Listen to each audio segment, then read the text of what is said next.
Hi everyone, welcome to See the Stories. This is our signature segment of the 3-hour news show, and now we will discuss about attention deficit hyperactivity disorder, or ADHD.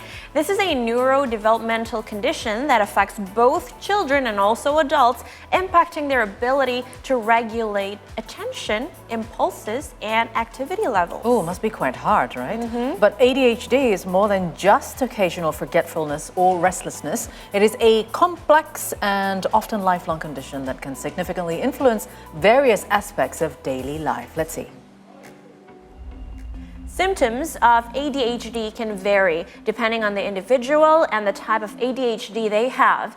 Treatment for ADHD typically involves a combination of medication and behavioral therapy.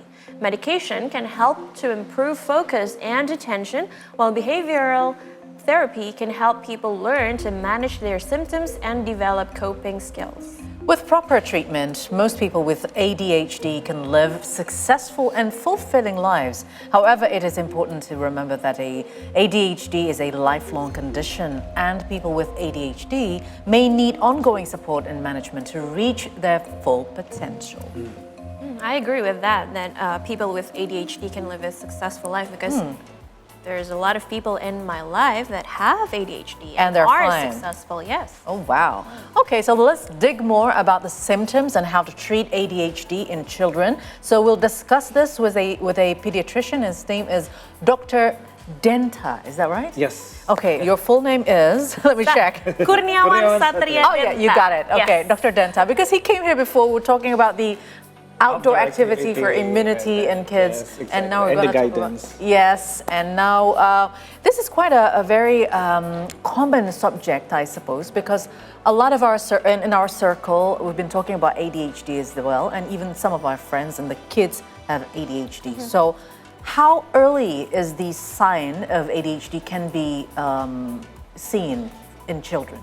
Yes. One thing to know is that ADHD is a difficult diagnosis to establish at first, because sometimes the symptoms can vary. There's a variation of spectrum of symptoms, and it's very difficult to, and it's not easy. I mean, like it takes quite some time before we can diagnose, confirm the diagnosis of ADHD. So usually the diagnosis can be established around school age. School age, like as early as like 4 or 5 years, like in the preschool. But actually, the symptoms can be seen or can be started since as early as 2 years old. Oh, that's quite early. That's quite early. So as 2 years old, meaning that they understand what we say, they can actually respond, and we can give them instructions, right? Yes, that's why the earliest symptoms of ADHD sometimes can mix with speech delay, because they didn't understand the instruction from the parents or the caregiver, or maybe they cannot respond properly to the environment. But that doesn't necessarily tell you right away that there's ADHD. Well, we are both mothers. We have children, so we know that children often go to the doctor for vaccination or for just regular checkup. So as a pediatrician, do you screen them when they visit you during that visit? Yes. Or do you have to wait until the parent notify you about, oh, I noticed the symptoms, can you check whether it's ADHD or not? How does it work, actually? Typically during the routine baby examination, like the well visit for vaccination and then growth and development screening, we also screen for the developmental progression. I mean, like whether there is a abnormality or not, whether the baby or the kids reach their potential or milestones already. So as early as from like 0 months and 3 months and 6 months, and after that we check from their depend on their domain of development. So we can check their motoric function, we can check their language function, we can check their social personal function. And so what are the symptoms usually, and the primary symptoms in children of ADHD? So as I said, as early as maybe 18 months to 2 years, we can see that there is there is something different with the kids. Sometimes kids, during that time, they can play already with other kids. So that's actually one of the early milestone that I will screen whether the kids, the toddler, can how do they respond to the environment? How do they respond to their peers? Can they play with each other? And So as simple as playing with other kids as is simple as playing with other okay. kids. That can be seen as an observation. for Observation, ADHD. early observation. But after that, of course, when the kids get bigger, older, we can see we can classify the symptoms into three main classification actually. So it's ADHD, attention deficit, right? So at first, there will be some kids that have a symptom of inattentiveness. Okay. So like they cannot focus, Okay. they cannot, they can start to play, but they cannot finish the game, or they cannot listen to instruction. They cannot do the instruction. They cannot listen to their parents. They cannot listen. They find it's not like they don't want to, but it's they cannot. And then after that also there is a hyperactivity. Hyperactivity, so like fidgeting, like restlessness, and then stand up everywhere and Don't you get jumping frustrated? Don't these kids get frustrated? I mean, they probably want to, for example, finish the game, but they just couldn't. Isn't it frustrating to some extent? Yeah, to some extent, yes. Of course, this is a spectrum of symptoms, right? Right. One kid can be worse than the other kids, but when it's getting quite worse, when it's frustrating for them. They want to finish the game. They want to play with other kids, but they just cannot, because there is like you said, there is a abnormality in the brain function. I see. I know that earlier you said that the symptoms may vary, but are there any specific behavior for parents to pinpoint?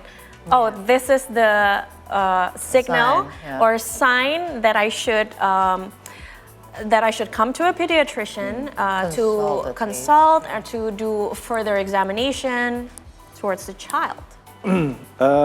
Yes, because it's quite kind of hard for the parents to pinpoint, right? Right. So the main thing is the context and the environment. So yes, all kids can be hyperactive. Yes. It's normal for them. All kids can be hard to focus. It's normal for them.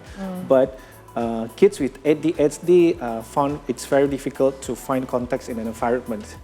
So as say when there is a new environment, some kids, although they are very hyperactive, but when they got to the new environment, they can become silent and they can observe, because they found it's Too overwhelming for them? yeah.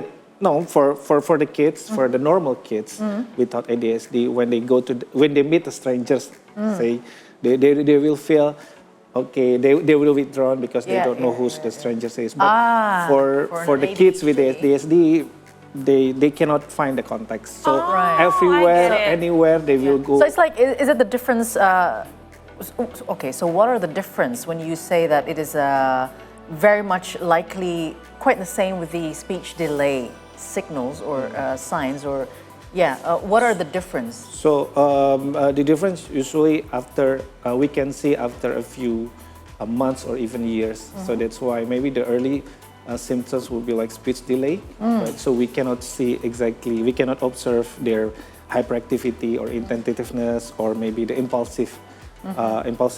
But after several months or when they go to the school, then we can see directly. That's why sometimes it takes years before we can diagnose ADHD. I think it's quite similar with other illnesses, because you cannot expect coming to a doctor once and then get a full or complete diagnosis. You have to get your blood drawn and checked. You have to sometimes get a CT scan or MRI to make sure that the diagnosis is correct. Is that?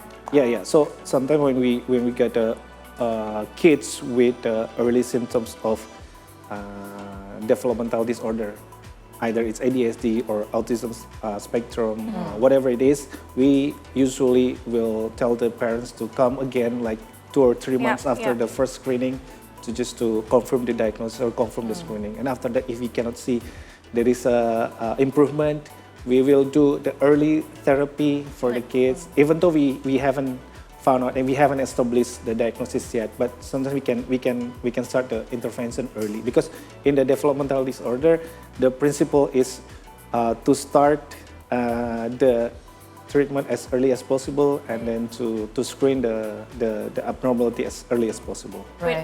When you screen it early, can you heal it like completely, or Is it curable? We heard that Yeah. it's not curable. It's a Yes. lifelong Yeah, disorder. it's not curable, because it's because the brain, there's there's error in the brain, in the nervous system. Actually, we can say this is a lifelong condition. So is it passed down by the genetically from the parents? Yeah, it can be passed down genetically. You can find that kids with ADHD usually have their siblings also with ADHD, and then the other one is the exposure, like environmental exposure, like smoking, like lead, like Lead, you mean? Yeah. Oh. And then brain injury also can. So sometimes the genetic just only a predisposition. So it cannot. It doesn't mean that when you have a gene, you will have ADHD. Not automatically. Not automatically. so they will depend on medication for the rest of their life after the diagnosis? Well, depending on the symptoms. Like you say, if the principle is treat as early as possible, the earlier we can treat, the easier for us to control the symptoms. Right. Does changing the diet help?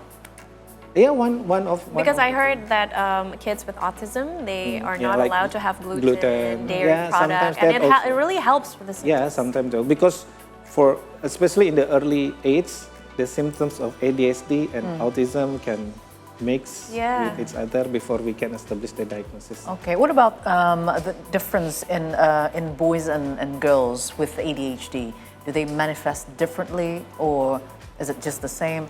And also later on, I just want to take back to the society. I mean, if you have people with ADHD and they become so annoying because they cannot even regulate their own self, what should we do? Yeah, at first for boys and girls, boys got more ADHD than girls. The likeliness. Yeah, the likeliness. Possibility more. Okay. And then the second one is that you say the symptoms is kind of different for boys and girls. For most of the boys with ADHD, the symptoms is more external. Like they become explosive, they become hyperactive, they go jump around here and there. They'd like to express it. Yeah, they like to express it. But for girls, it's more to the internal. Wow, that's symptoms. even harder. Yeah, It's even harder exactly. because like they withdraw themselves, Wow. and then Wow. still they cannot do the task properly, but they withdraw. So there is sometimes for girls, of course, it's gonna be more difficult for the parents to deal with it. Okay, when I ask about the society, maybe the first layer would be the parents. How would the parents need to react or to support, as you mentioned? Supportive environment would actually help, right? Yes, actually, when a patient get ADHD, kids get ADHD, the treatment also done for the parents. So we treat the parents also because it's gonna be more difficult for them to deal with the kids, and Right. sometimes it's frustrating. Yeah. Sometimes the parents get angry easily, and it's not the kids' fault actually. So we have to treat the parents first, Yeah. and then for them to control the environment, for them to control the stimulation, for them to control or to react with the action of their kids, and then after that we treat the children with ADHD. Let's say a parent is watching and because of this conversation, they notice that, oh, there is something wrong with my child. There is a symptom that I've been seeing. Yeah. Where should they go? Should they go to a pediatrician, psychiatrist, psychologist? And what test should they request, or should they just leave it to the doctor? Yeah, so can go to the pediatrician first, like a general pediatrician. We have a competence to recognize the signs and symptoms, of course, and then after that, usually several tests can be done. The first is screening, like a general developmental screening, and then we go through. If the kids didn't pass the screening, so we go through the diagnosis test, which for ADHD can require several times of tests because kids with ADHD have to be consistent in their signs and symptoms. Right. So that's why, especially for the school-age kids, so we have to test them in the environment of like in the clinic Classroom. and then in the classroom and then in their house. To have a consistent Yeah, result. consistent signs and symptoms, and then after that we can diagnose with ADHD. And if it's like I say, it's a spectrum of disease, right? Of conditions. So if it's too difficult, and most of the time we're gonna refer the case either to a psychologist or maybe to the growth and development specialty of pediatric growth and development or pediatric neurologist or maybe in a psychiatrist. It's depends. Right. Are they born with the ADHD? Is it in them since they were born, or can it It's a brain happen because of the external factor? Yeah, it can be both. Can be both. Can be both. So let's say now my Your kid baby was fine? was fine, and then a few years later he can have the ADHD. can. And the triggers you mentioned, it was the Like yeah, injury. lead exposure. lead exposure maybe, or some toxin also, or maybe a brain injury, traumatic brain. Brain I get some cases happened in teenager after they got accident and brain injury, and then after that they develop Because it's got to do with the ADHD. brain. Yeah. All right, hold on. We're going to continue. See, the stories will continue after the break, still with Dr. Denta to know more how to parenting a child with ADHD. So don't go anywhere.